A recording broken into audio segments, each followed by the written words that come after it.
Marcus Williams stood outside the heavy wooden door and took a deep breath.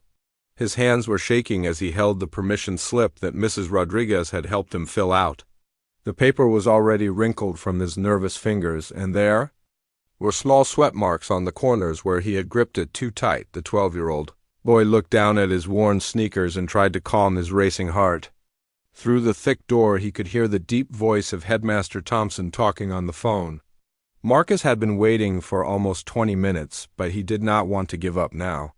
This was too important. Marcus lived with his grandmother in a small apartment on the east side of town. His mother worked 2 jobs just to pay the bills, and his father had left when Marcus was only 5 years old. Money was always tight in their house. Marcus got free lunch at school, and his clothes came from the thrift store downtown. But none of that mattered to him right now. All he could think about was the beautiful grand piano that sat locked away. In the school auditorium, 3 weeks ago, Marcus had discovered something amazing. He was walking past the old storage room near the gym when he heard a strange sound. The door was slightly open, so he peeked inside. There, covered in dust and old sheets, was an upright piano. It was old and scratched with some keys that stuck when you pressed them. But to Marcus, it looked like treasure. Marcus had always loved music.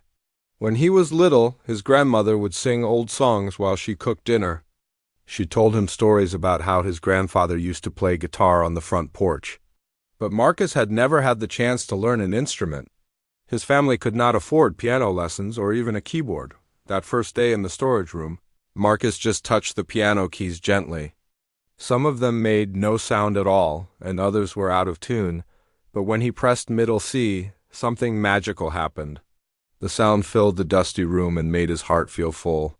He sat on the old wooden stool and began to experiment. Every day during lunch break, Marcus would sneak into the storage room. At first, he just played random notes and tried to make simple melodies. He had no idea what he was doing, but somehow his fingers seemed to know where to go. Within a week, he was picking out simple songs he remembered from the radio. The janitor, Mr. Pete, found him there one afternoon. Marcus thought he would get in trouble, but Mr. Pete just smiled and told him to keep the door closed so no one else would bother him. Mr. Pete even brought him a small lamp so Marcus could see the keys better in the dim room. Marcus spent every free moment he could at that old piano. He would rush through his homework so he could practice before his grandmother expected him home. He learned to read simple music by checking out books from the library. Slowly, very slowly, he began to understand how music worked.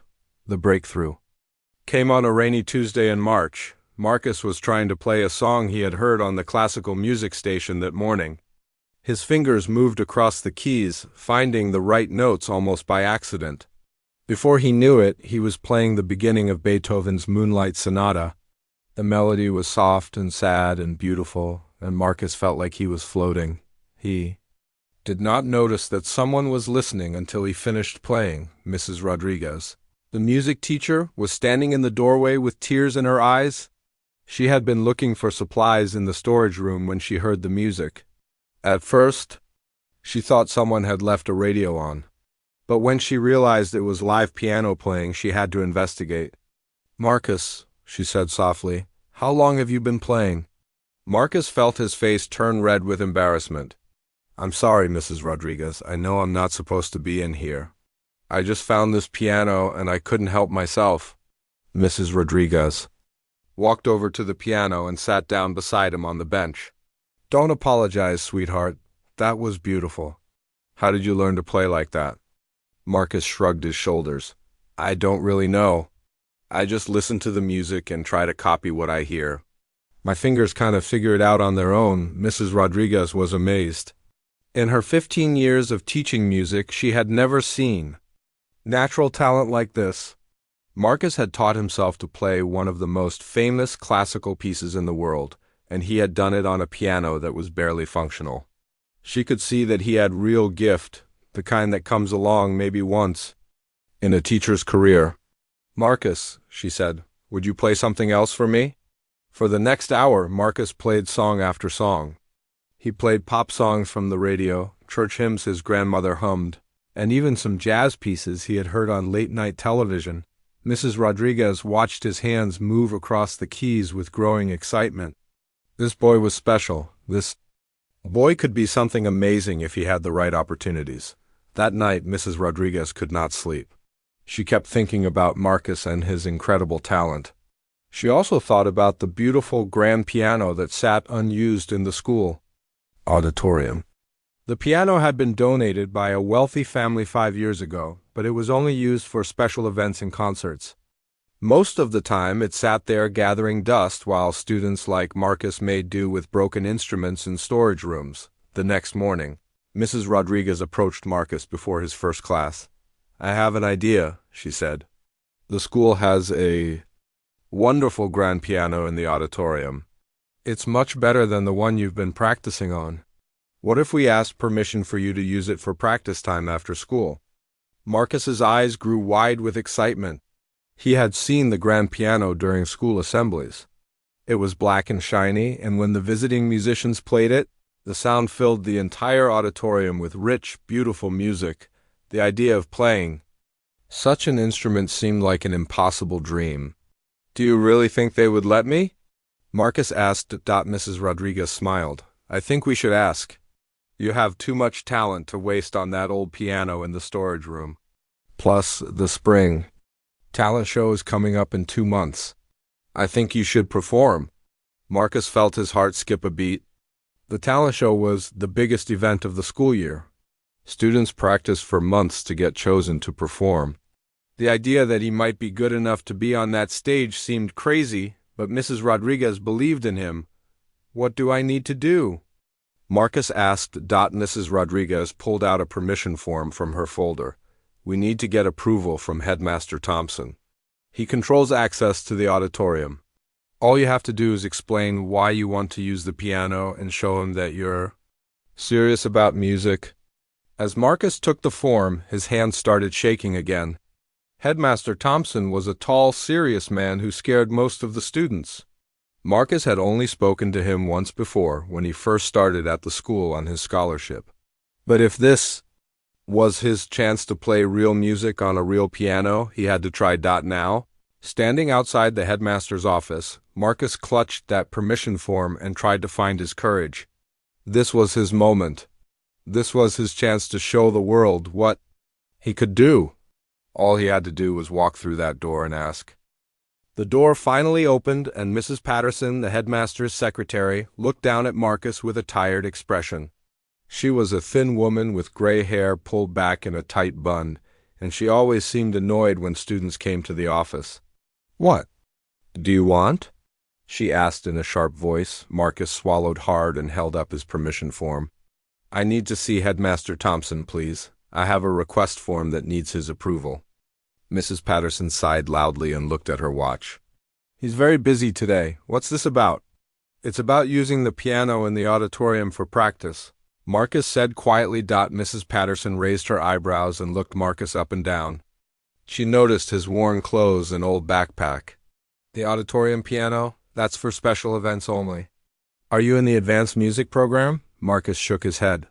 "No, ma'am, but Mrs. Rodriguez thinks I should ask because I've been learning to play, and she says I have talent." Mrs. Patterson made a sound that was almost like a laugh, but not a nice one. "I see. Well, I suppose you can wait and see if he has time for you. Sit over there and don't make any noise." Marcus sat down in the hard plastic chair and waited. The office was cold and unfriendly, with dark wood paneling and old pictures of past headmasters on the walls. There was a big clock on the wall that ticked loudly, and Marcus watched the minutes go by. Other students came and went, most of them in trouble for something. Marcus began to wonder if this was a mistake, after what felt like hours, but was really only 30 minutes. Mrs. Patterson's phone buzzed. She answered it and then looked at Marcus. "Headmaster Thompson will see you now?" "Make it quick," she said. Marcus stood up on shaky legs and walked to the large wooden door marked Headmaster. He knocked softly. "Come in," said a deep voice from inside. Marcus opened the door and stepped into the biggest office he had ever seen. The walls were covered with certificates and awards, and there were tall bookcases filled with important-looking books. Behind A massive wooden desk sat Headmaster Thompson, a large man in an expensive suit. He did not look up when Marcus entered. Headmaster Thompson was known throughout the school as a strict man who did not tolerate nonsense. He had been the headmaster for 12 years, and in that time he had focused on raising test scores and maintaining discipline. He believed that schools should stick to the basics: reading, writing, and math. Everything else was just a distraction. Marcus stood in front of the desk for a long moment, waiting for the headmaster to acknowledge him. Finally, Headmaster Thompson looked up from the papers he was reading. His face showed no emotion at all. "What is it?" he asked in a cold voice. Marcus's mouth felt dry, but he forced himself to speak. "Sir, I'm Marcus Williams. I'm here to ask permission to use the grand piano in the auditorium for practice after school." Headmaster Thompson leaned back in his chair and studied Marcus with a frown. "Marcus Williams, you're the scholarship student from the East Side, correct?" "Yes, sir," Marcus said. "And you want to use our expensive grand piano for practice?" "Do you realize how much that instrument is worth? It's not a toy for students to play around with." Marcus felt his face get hot, but he tried to stay calm. "I understand it's valuable, sir. But I've been teaching myself to play, and Mrs. Rodriguez thinks I have real talent. She suggested I ask for permission because the spring talent show is coming up." Headmaster Thompson's expression grew even colder. "Mrs. Rodriguez suggested this? I see. Tell me, Marcus, what are your grades like this semester?" Marcus was confused by the question, but he answered honestly. "I have mostly B's, sir. 1A in English and 1C in math." "Mostly B's," Headmaster Thompson repeated. "Not exactly stellar performance for a scholarship student, is it? And now you want to spend time playing piano instead of studying?" "But sir, I do all my homework first." "I would only practice piano after I finish my schoolwork. And Mrs. Rodriguez says music can actually help with learning." Headmaster Thompson waved his hand dismissively. "Mrs. Rodriguez says a lot of things, but I'm the one responsible for making sure scholarship students like you make the most of the opportunity they've been given. You're here to get an education, not to play around with expensive instruments." Marcus felt his heart sinking, but he tried one more time. "Could you maybe just listen to me play once? If you heard me, you might understand why Mrs. Rodriguez thinks this is important." The headmaster's face showed irritation now. "Listen to you play? Young man, do you have any idea how busy I am? I don't have time to listen to every student who thinks they have talent. The auditorium piano is reserved for serious music students, students who are in our advanced music program, students who have proven themselves academically first. But how can I prove myself musically if I never get a chance to play on a real piano?" Marcus asked, his voice getting a little louder despite his fear. Headmaster Thompson stood up from his chair, making himself look even more intimidating. "That's enough. I've made my decision. The answer is no. You may not use the auditorium piano. Instead of worrying about music, you should focus on bringing that C in math up to at least a B. That's how you can best use your time here." Marcus felt tears starting to form in his eyes, but he blinked them back. "Please, sir. Music is really important to me. I practice every day during lunch, and I'm getting better all the time. Maybe if you gave me a chance to show you?" "I said no, and that's final," Headmaster Thompson said in a loud voice that made Marcus jump. "You seem to have forgotten your place here, young man. You are at this school because of the generosity of our scholarship program. That generosity comes with expectations. The expectation that you will focus on your studies, not on frivolous activities like music." The word frivolous hit Marcus like a punch in the stomach. Music wasn't frivolous to him. It was the most important thing in his world. It was what made him feel alive and hopeful and happy. "Furthermore," Headmaster Thompson continued, "I'm concerned that Mrs. Rodriguez has filled your head with unrealistic ideas about your abilities.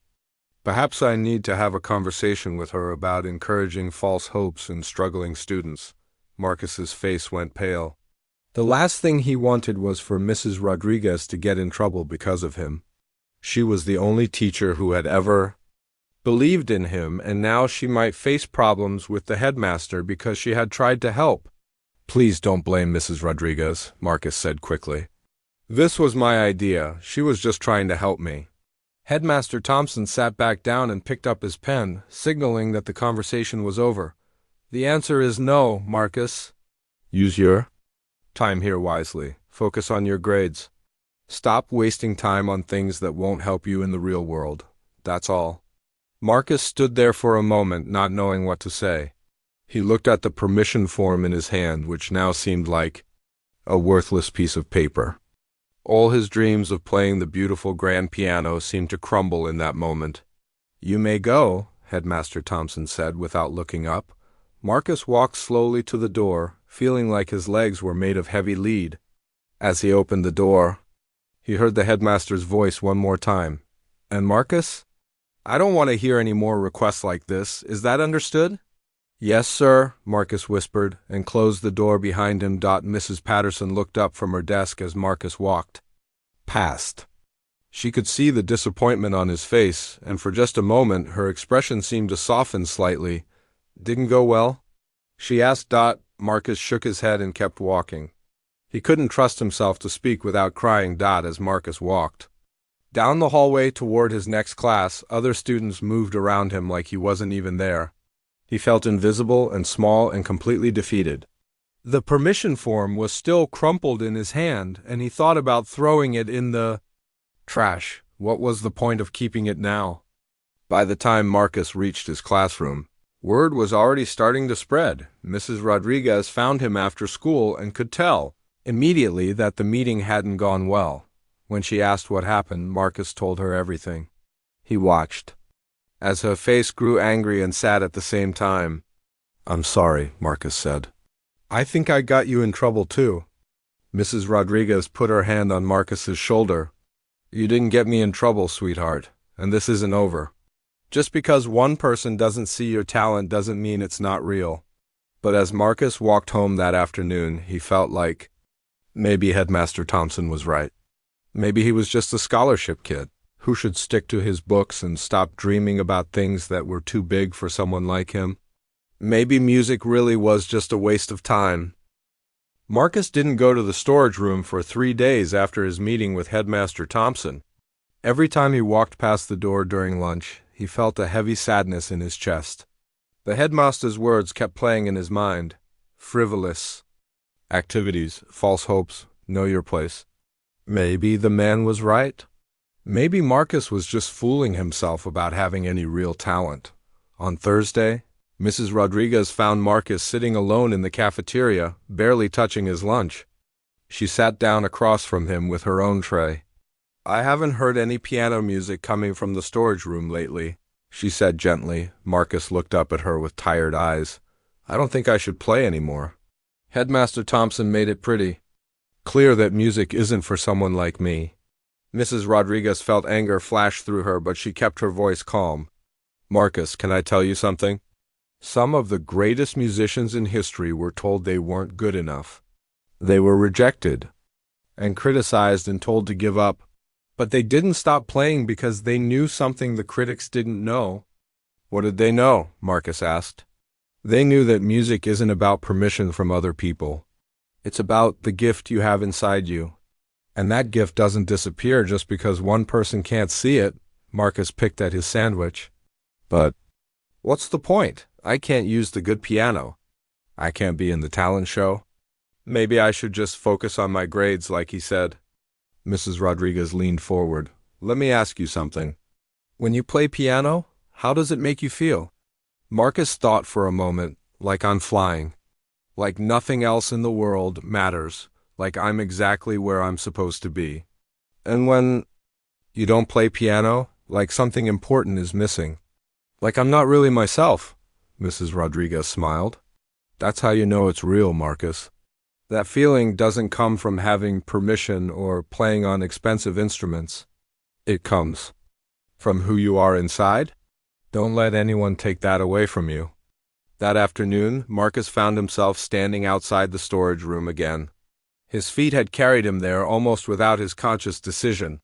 He looked around to make sure no one was watching, then slipped inside. The old piano sat there. Just like always, covered in dust and surrounded by boxes of old sports equipment. Marcus sat down on the wooden stool and placed his fingers on the keys. For a moment, he just sat there, feeling the familiar shape of the keyboard under his hands. Then, he began to play. The music that came out was different than before. It was sadder, more emotional. Marcus poured all of his disappointment and hurt into the melody. He played a song he had heard on the radio, but he changed it, made it his own.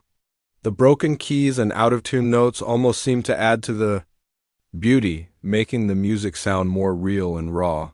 He was so lost in the music that he didn't notice someone standing in the doorway until he finished the song. When he looked up, he saw Jake Martinez, one of the popular kids from his grade. "Whoa," Jake said. "Was that really you playing?" Marcus felt embarrassed and started to stand up. "I'm sorry. I know I'm not supposed to be in here." "Don't stop," Jake said quickly. "That was amazing. I heard the music from the hallway and had to see where it was coming from. Can you play something else?" Before Marcus could answer, 2 more students appeared in the doorway, then a few more. Word spread quickly through the school that someone was playing incredible music in the storage room. By the end of the week, Marcus had a regular audience. During lunchtime, students would quietly slip into the storage room to listen. They sat on old gym mats and leaned against stacks of boxes, completely mesmerized by the music coming from the beaten-up piano. Marcus played everything he could remember: pop songs, classical pieces, church hymns, and songs he made up on the spot. The audience grew bigger each day. Soon, teachers started showing up too. Mr. Johnson, the art teacher, said Marcus's music inspired him while he was grading papers. Miss Chun, who taught history, said she had never heard anything so beautiful. Even some of the tough kids who usually caused trouble would sneak in and listen quietly. Mrs. Rodriguez watched all of this with growing excitement. She started secretly recording Marcus's performances on her phone. She knew the world needed to hear this music, even if the headmaster refused to listen. One afternoon, Marcus was playing a jazz piece he had learned from an old record his grandmother owned. His fingers danced across the keys, creating complex rhythms and beautiful harmonies. The storage room was packed with students and teachers, all listening in complete silence. When he finished, the room exploded in applause. Marcus looked around. At all the faces, people were smiling, some were crying, and everyone was looking at him with amazement and respect. For the first time since his meeting with the headmaster, Marcus felt like maybe he really did have something special. "Marcus," said Miss Chun, "where did you learn to play like that?" "I taught myself," Marcus said shyly. "I just listen to music and try to copy what I hear." "That's incredible," said Mr. Johnson. "You have a gift that most people would kill for." As word about Marcus's talent spread through the school, it eventually reached some of the parents. The upcoming parent-teacher conference night was scheduled for the following week, and several teachers mentioned to parents that they should listen for piano music coming from the storage room during lunch. Mrs. Rodriguez had an idea. She approached Marcus after one of his informal concerts. "Marcus, I know the headmaster won't let you use the auditorium piano, but what if we found another way for you to perform at the parent-teacher conference? Nothing official, just a chance for more people to hear your music?" Marcus was nervous about the idea, but the encouragement from his growing audience had given him more confidence. "What did you have in mind?" "Well, there's an old keyboard in my classroom. It's not as nice as the grand piano, but it's better than this old thing. What if you played a few songs in the cafeteria during the conference?" Informally, just for anyone who wants to listen, Marcus thought about it. The idea of playing for adults, for parents and teachers he didn't know, was scary. But he also remembered how good it felt when people appreciated his music. "Okay," he said finally, "I'll do it." The night of the parent-teacher conference, Marcus set up the small keyboard in the corner of the cafeteria. Mrs. Rodriguez had put up a small sign that said, "Student music performance," without mentioning any names. Marcus was so nervous his hands were shaking as he sat down to play. He started with something simple, a gentle melody that wouldn't be too distracting for people who were there for other reasons. But as his fingers found the familiar keys, his nervousness melted away. The music took over, and he forgot about everything else. Slowly, people began to notice. Parents stopped their conversations and turned toward the corner where the beautiful music was coming from. Teachers paused in the hallways to listen. Within minutes, a crowd had gathered around Marcus's makeshift stage. Marcus played for over an hour, moving from song to song without stopping. He played classical pieces, popular songs, and original melodies that seemed to come from somewhere deep inside him. The crowd grew larger and more amazed with each song. Among the audience was a well-dressed woman named Janet Morrison. She had come to the conference to discuss her daughter's progress in math, but she found herself completely captivated by the music. Janet worked in marketing for a large company, but her husband had a very different job. He was a policy advisor to the state governor. When Marcus finished his impromptu concert, the cafeteria erupted in applause. People crowded around him, asking questions and offering praise. Several parents asked Mrs. Rodriguez about Marcus's background and training. "He's completely self-taught," Mrs. Rodriguez explained proudly. "He learned everything you just heard by listening and practicing on an old piano in our storage room." Janet Morrison was amazed.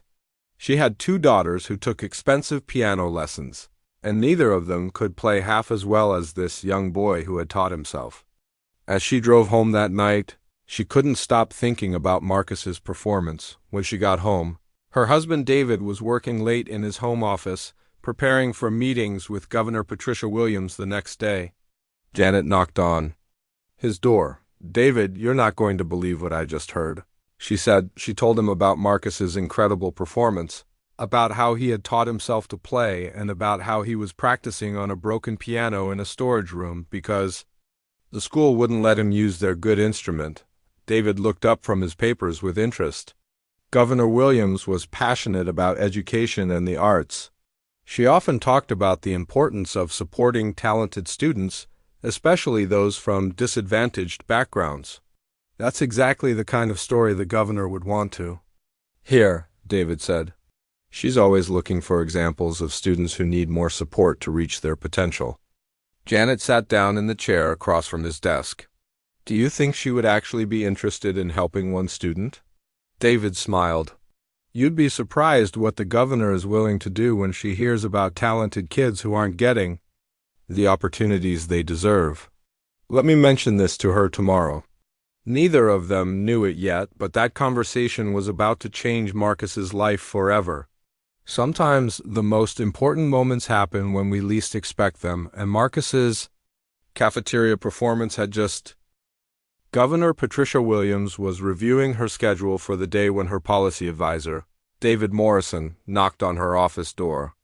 The governor was known throughout the state for her strong support of education and her belief that every child deserved a chance to succeed, regardless of their background. "Come in, David," she said. Looking up from the stack of papers on her desk, David walked in with his usual morning briefing folder, but the governor could tell he had something else on his mind. She had worked with David for 3 years, and she knew when he was excited about something. "Governor, before we go through today's schedule, I wanted to tell you about something my wife witnessed last night," David said. Governor Williams leaned back in her chair with interest. "Oh? What happened?" David told her about Janet's experience at the parent-teacher conference, describing Marcus's incredible performance and his story of learning to play on a broken piano in a storage room. He explained how the school's headmaster had refused to let the boy use the good piano. Despite his obvious talent, the governor's expression grew more serious as David continued the story. She had built her political career on fighting for children who didn't have advantages, and stories like this made her both angry and determined to help. "This boy taught himself to play classical music on a broken piano?" she asked. "According to my wife, he played pieces that her daughters, who have expensive lessons, can't even attempt, and he learned it all by ear, just by listening and practicing." Governor Williams stood up and walked to the window of her office, which looked out over the state capitol grounds. She was thinking about her own childhood, growing up in a family that struggled financially but always supported her education. "David, where is this school located?" "Lincoln Middle School, about an hour from here." It's in the district that we're scheduled to visit next week for the education tour. The governor turned around with a determined look in her eyes. Change the schedule. I want to visit that school today. David looked surprised. Today? Governor, you have meetings with the budget committee this afternoon, and the education committee tomorrow morning. Reschedule them. If there's a child with that kind of talent being ignored by his school, I want to see for myself what's happening. Sometimes the most important education policy happens one student at a time. 2 hours later, a small convoy of black cars pulled into the parking lot of Lincoln Middle School. Governor Williams had decided to make this an informal visit, so there were no reporters or advance teams, just the governor, David, and 2 security agents. Headmaster Thompson was in his office when Mrs. Patterson rushed in, looking flustered and nervous. Sir, there are official cars in the parking lot, and I think the governor is here, she said in a panicked voice. Headmaster Thompson felt his stomach drop. Surprise visits from state officials were never good news. He quickly straightened his tie and tried to think of any reason why the governor would come to his school unannounced. A few minutes later, Governor Williams walked into the main office with David beside her. She was a tall woman with graying hair and kind but sharp eyes. She wore a simple business suit and carried herself with the confidence of someone used to being in charge. "Good afternoon," she said to Mrs. Patterson. "I'm Governor Williams. I'd like to speak with your headmaster, please." Mrs. Patterson practically stumbled over herself getting to Headmaster Thompson's door. When she announced the governor's arrival, Thompson felt his heart start racing. He had no idea what this visit could be about, but he knew it couldn't be good. Governor Williams entered his office and shook his hand with a firm grip. "Mr. Thompson, thank you for seeing me without notice. I'm here because I've heard about a student at your school, and I'd like to learn more about him." "Of course, Governor. Which student are you referring to?" "A boy named Marcus Williams. I understand he has some exceptional musical talent." Headmaster Thompson felt his face go pale. Of all the students the governor could have asked about, why did it have to be Marcus Williams? He tried to keep his voice steady. "Marcus Williams, yes. He's one of our scholarship students. Academically, he's adequate, but I'm not sure why you would have heard about him." Governor Williams studied the headmaster's face carefully. She had been in politics long enough to know when someone was being evasive. "I've been told he has remarkable piano abilities. I'd like to hear him play, if that's possible." Headmaster Thompson's mind raced. How could the governor have heard about Marcus? And what was he supposed to say about the boy's piano playing when he had never actually listened to him? "Well, Governor, Marcus does show some interest in music, but we don't really have the facilities for individual music instruction. Our focus here is on core academics." "I see. But surely you have a piano somewhere in the school?" "We do have a grand piano in the auditorium, but that's reserved for special events and our advanced music students." Governor Williams raised an eyebrow.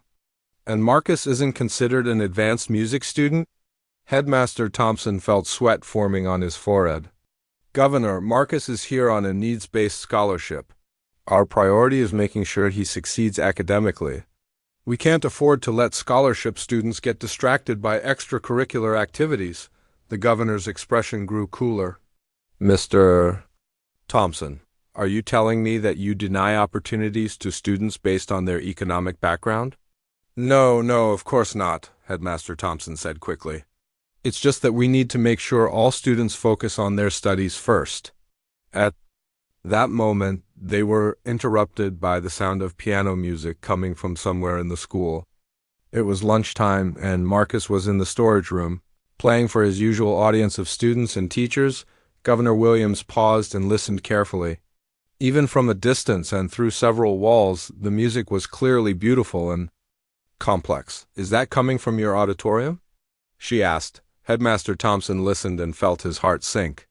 He recognized the location of the sound. It was coming from the storage room where he knew Marcus had been playing, though he had chosen to ignore it. "No, Governor. That appears to be coming from somewhere else in the building." "I'd like to investigate," the governor said, standing up. "Would you mind showing me around?" Headmaster Thompson had no choice but to lead the governor out of his office. David Morrison followed behind, taking notes and recording everything he observed. For his own report, they walked through the hallways, following the sound of the music. As they got closer, Governor Williams could hear more clearly just how sophisticated the playing was. This wasn't a student plinking around on a keyboard. This was real musical talent. When they reached the storage room, they could see a crowd of students and teachers gathered around the partially open door, all listening in respectful silence. Governor Williams looked through the doorway and saw Marcus sitting at an old, battered upright piano, completely lost in the music he was creating. Marcus was playing a complex jazz piece, his fingers moving confidently across keys that were clearly damaged and out of tune. Despite the poor condition of the instrument, the music was extraordinary. The governor watched in amazement as this young boy created beautiful melodies and harmonies that would have challenged professional musicians. She also noticed the audience, dozens of students and several teachers, all completely captivated by Marcus's performance. These people weren't just being polite. They were genuinely moved by what they were hearing. When Marcus finished the piece, the storage room erupted in quiet applause. The governor watched as students patted Marcus on. The back-end teachers congratulated him with genuine enthusiasm. It was clear that this boy was beloved by the school community. Even if the administration didn't support him, Governor Williams turned to Headmaster Thompson, who was standing behind her looking extremely uncomfortable. "This is the student you described as having only adequate academic performance and some interest in music?" she asked in a voice that was dangerously quiet. "Governor, he practices during lunchtime, but we really need him to focus on his studies. On a broken piano in a storage room?" "Well, yes, but—" Governor Williams held up her hand to stop him from talking. She had heard enough. She walked closer to the storage room door and waited for Marcus to notice her dot. When Marcus looked up and saw a well-dressed woman watching him, he felt embarrassed and started to stand up. He had no idea who she was, but she looked important, and he was afraid he was in trouble for gathering such a large crowd. "Please don't stop," Governor Williams said kindly. "That was beautiful. I'm Patricia Williams." The room fell completely silent. Everyone knew who Governor Williams was, and nobody could believe she was standing in their storage room. Marcus felt his mouth go dry. "You single quote re-da? You're the governor?" "I am, and I came here specifically to hear you play." "Would you mind playing something else for me?" Marcus looked around the room at all the faces staring at him. Mrs. Rodriguez was there, smiling and nodding encouragingly. His fellow students were watching with wide eyes. Even Headmaster Thompson was standing in the doorway, though he looked like he wanted to disappear. "What would you like me to play?" Marcus asked nervously. "Whatever speaks to you," the governor said. "I'd like to hear what music means to you." The walk back to Headmaster Thompson's office felt like the longest walk of his career. Governor Williams walked beside him in silence, but he could feel her anger like heat radiating from her body. David Morrison followed behind them, still taking notes on everything he had observed. When they reached the office, Governor Williams waited for the door to close before she spoke. Her voice was controlled, but there was steel underneath it. "Mr. Thompson, I want you to explain to me how a student with that level of talent has been practicing on a broken piano in a storage room while your school has a beautiful grand piano sitting unused in the auditorium." Headmaster Thompson sat down heavily in his chair. He knew this conversation would determine his future at the school and probably his career in education. "Governor, you have to understand the position I'm in. Marcus is here on a scholarship. These scholarships are meant to help disadvantaged students focus on academics so they can succeed in life. If we let them get distracted by other activities—" "Distracted?" Governor Williams's voice rose slightly. "Did you call that extraordinary musical ability a distraction?" "What I mean is, students from Marcus's background need to prioritize practical skills. Music is a luxury that most of them can't afford to pursue." Governor Williams stared at him in disbelief. "Mr. Thompson, do you have any idea what you just said?" You've decided that talented children from poor families don't deserve the same opportunities as wealthy children? That's not what I meant. That's exactly what you meant. You told a gifted child that his talent was worthless because of where he comes from. You denied him access to the tools he needs to develop his abilities. And worst of all, you never even bothered to listen to him play before you made that decision. Headmaster Thompson felt sweat dripping down his back. Governor, I was trying to help him focus on his studies. His studies? Governor Williams pulled out her phone and showed him something on the screen. I had my aide look up Marcus's grades while we were walking back here. He has mostly A's and B's with only one C in advanced mathematics.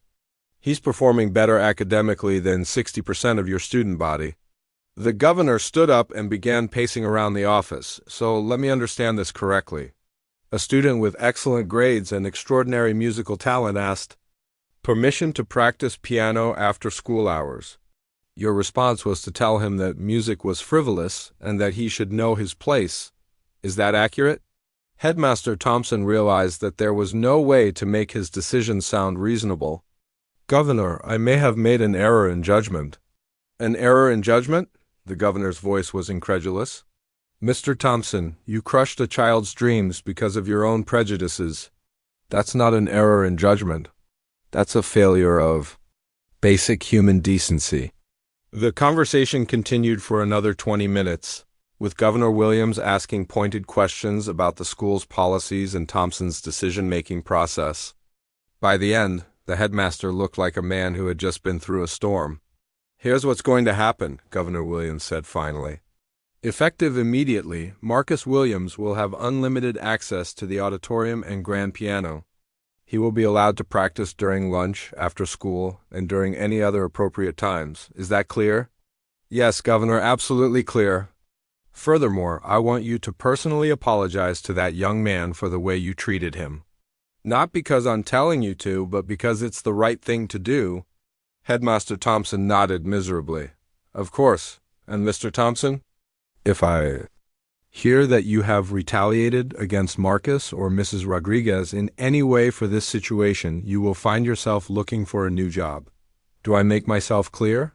Crystal clear, Governor. But Governor Williams wasn't finished. Over the next few days, she made several phone calls that would change Marcus's life in ways he couldn't have imagined. The first call was to Dr. Elizabeth Chun, the director of the Metropolitan Music Academy, one of the most prestigious music schools in the state. Governor Williams had served on the Academy's board of directors for several years and knew Dr. Chun well. Elizabeth, I need to tell you about a student I discovered, the governor said. I think he might be exactly what we've been looking for in our scholarship program. Dr. Chun listened as Governor Williams described Marcus's talent and background. The Academy had been looking to expand its outreach to underserved communities, and this sounded like the perfect opportunity. I'd like to meet this young man, Dr. Chun said. Could you arrange for him to audition? I think I can do better than that, Governor Williams replied. What if I arrange for him to perform at the state capitol? You could hear him play and meet him in person. The second call was to the state's Department of Education. Governor Williams wanted to make sure that Marcus's story became an example of why arts education was so important, especially for students from disadvantaged backgrounds. Meanwhile, back at Lincoln Middle School, Marcus was experiencing the most incredible week of his life. True to the governor's orders, Headmaster Thompson had immediately given Marcus full access to the auditorium and grand piano. The apology had been awkward and obviously forced, but Marcus didn't care. He finally had the chance to play on a real instrument. The first time Marcus sat down at the grand piano, he almost cried. The keys responded to his touch like they were alive. Every note rang out clear and true, and the sound filled the entire auditorium with rich, beautiful music. Mrs. Rodriguez sat in the front row and watched as Marcus discovered what he could really do with a proper instrument. How does it feel? She asked when he finished playing his first piece. Like coming home, Marcus said, running his hands gently over the keys. I never knew music could sound like this. Word about the governor's visit spread quickly through the school and then throughout the community. Local newspapers picked up the story, and soon reporters were calling to interview Marcus and Mrs. Rodriguez. The headline in the city paper read, "Governor discovers musical genius hidden in school storage room." But the biggest surprise came the following week.